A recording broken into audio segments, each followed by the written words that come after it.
রোহিঙ্গারা মিয়ানমারের নাগরিক, মিয়ানমারের জনগোষ্ঠী, মিয়ানমারের মানুষ। রোহিঙ্গা সংকট এটা মিয়ানমারের অভ্যন্তরীণ সংকট একদিকে, আর একদিকে হলো বাংলাদেশ সরকার এটাকে দেখছেন মানবিক দৃষ্টিকোণ থেকে। রোহিঙ্গাকে আন্তর্জাতিকভাবে যেভাবে দেখা হচ্ছে, আমরাও ঠিক একইভাবে দেখছি যে এটা মিয়ানমারের অভ্যন্তরীণ সমস্যা। রোহিঙ্গারা মিয়ানমারের নাগরিক, মিয়ানমারের জনগোষ্ঠী, মিয়ানমারের মানুষ। তাদের মানবাধিকার রক্ষার জন্য মিয়ানমার সরকারকে আলটিমেটলি পদক্ষেপ নিতে হবে। বাংলাদেশ সরকার বিভিন্ন সময় মিয়ানমারকে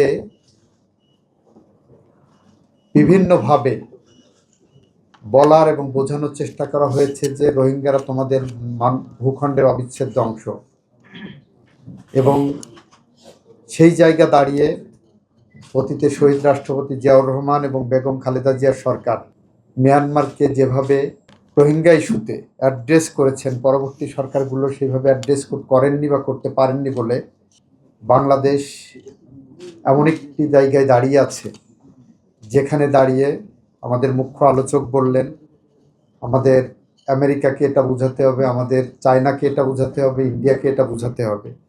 মিনিস্টার মাথা ঠান্ডা অফার, মাসিক কিস্তিতে 1.5 টন এসি মাত্র 3,999 টাকা ও 2 টন এসি 4,999 টাকায় পাওয়া যাচ্ছে মিনিস্টার শোরুমে। আমরা মনে করি অবশ্যই তাদের সাথে ডিসকাশনের বিষয় আছে, তবে সবার আগে যাদের বোঝাতে হবে সেটা হলো আমার বাংলাদেশের জনগণকে এক কাতারে দাঁড়াতে হবে। বাংলাদেশের মানুষকে সবার দল মত নির্বিশেষে, সবার সকল মতভেদ ভুলে যে আমাদের বুঝতে হবে আমার এই ভূখণ্ড, আমার এই বাংলাদেশ, এটা সবার আগে। যখন ভূখণ্ডের কোনো বিষয় নিয়ে আন্তর্জাতিকভাবে আমরা মোকাবেলা করতে চাই, সেটা ধরে নিতে হবে সে আন্তর্জাতিক মোকাবেলাটা হলো আমার স্বাধীনতা এবং সার্বভৌমত্বের জন্য, আমার দেশের মানুষের ভালোর জন্য, কল্যাণের জন্য। এই বাংলাদেশ 1971 সালে যে রক্তক্ষয়ী সংঘর্ষের মধ্য দিয়ে জন্ম নিয়েছিল, সেই বাংলাদেশের প্রতিটি মানুষের এই দেশের প্রতি একটা কর্তব্যবোধ আছে, সেটা আমাদের সাংবিধানিকভাবেই উল্লেখ করা আছে আর্টিকেল 21 অফ দি কনস্টিটিউশন। আন্তর্জাতিকভাবে আমরা কিভাবে এইগুলোকে মোকাবেলা করব সেটাও আমাদের সংবিধানের 25 অনুচ্ছেদে বলা আছে। আমাদের সংবিধানের 25 অনুচ্ছেদটাকে আমরা যদি ফলো করি, সেখানে আন্তর্জাতিক পর্যায়ে আমার সরকার কিভাবে ডিল করবেন, এবং সেখানে আন্তর্জাতিকভাবে যে সমস্ত দেশের নাগরিকগণ তাদের অভ্যন্তরীণ বিষয়ে তাদের দাবি আদায়ের জন্য যদি কোনো সংগ্রামরত থাকে, সেখানে কিভাবে ডিল করবেন সেটাও আমাদের সংবিধানে কিন্তু বিধৃত আছে। তো আমরা মনে করি রোহিঙ্গা সংকট এটা মিয়ানমারের অভ্যন্তরীণ সংকট একদিকে, আর একদিকে হলো বাংলাদেশ সরকার এটাকে দেখছেন মানবিক দৃষ্টিকোণ থেকে। এখন বলতে পারেন যে যখন এখানে ঢুকে আসছে তখন তো রোহিঙ্গার সাথে এটা আন্তর্জাতিক পর্যায়ে চলে গেছে, এটা কখনো না। কারণ রোহিঙ্গাদেরকে বাংলাদেশ সরকার আশ্রয় দিয়েছেন, তাদের পাশে দাঁড়িয়েছেন সম্পূর্ণ মানবিক মূল্যবোধের জায়গা থেকে।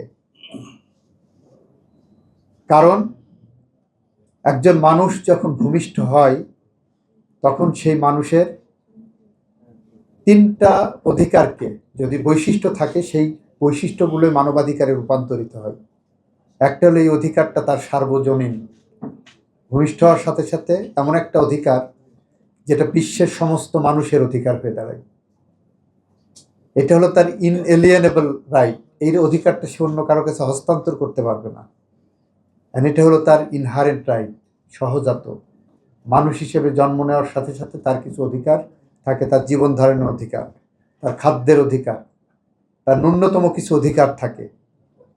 যখন এই রোহিঙ্গারা তার নিজ দেশে জেনোসাইডের শিকার হচ্ছে, তখন তারা জীবনের ঝুঁকি নিয়েই বাংলাদেশের বর্ডার ক্রস করে যখন আসে, তাদেরকে তখন বাংলাদেশের জনগণ যখন আশ্রয় দেওয়ার জন্য ইতিবাচক ইঙ্গিত দেয়, পাবলিক ওপিনিয়ন যখন আমরা মিডিয়াতে দেখি, তখন মানবিক দৃষ্টিকোণ থেকে আমরা তাদের পাশে দাঁড়িয়েছি।